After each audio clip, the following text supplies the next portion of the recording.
Ayan mga kasipat, harvest time. Ayan oh. Dito yung mga bentahan ng mga ano, mga second hand na mga flies. Ayan mga tools. Nandito, dami. Ayan, dami dito oh, mga second hand. Ayan, iba dyan, mga bago pa yan oh.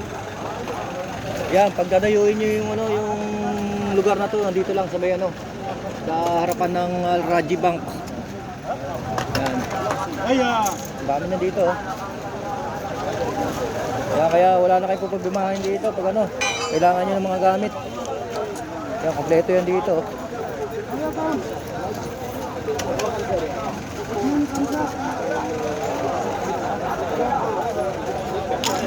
Kaya tingnan natin dito sa kabila. Puta natin. Marami dito mga kasipat. Manawa kayo dito. Ayan oh. Oh. Tingnan, dami niyan oh.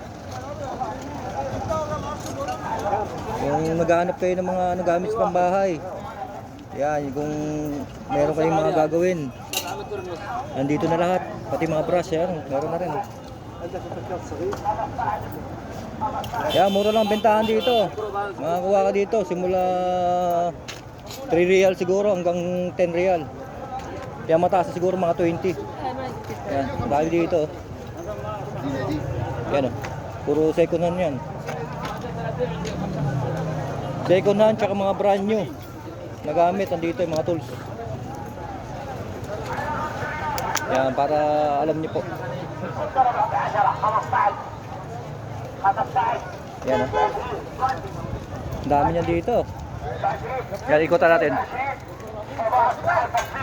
Yan, hapon na tayo nakapunta mga kasipat. Hindi tayo nakapunta ng umaga. Sarap matulog. Malamig. O, kaya ngayong hapon tayo sisipat ngayon. Ayan o. Maganda to pag ano, mamimili ka nito pang gamit sa Pilipinas. Kasi mura dito. Yan, ipapabagahin nyo lang. Yan, nagkakaanoan sila doon. Nagkakatumpukan na sila doon sa ilaw yata ang pagkakaguluhan nila doon. Tingnan yung mga tinda nila oh. Yan, mga ilaw oh. Yan, kompleto dito.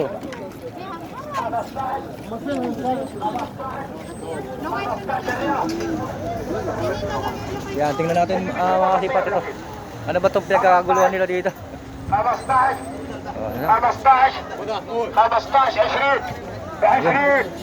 15 mga relo. Binibenta nila yung mga relo. Yan o.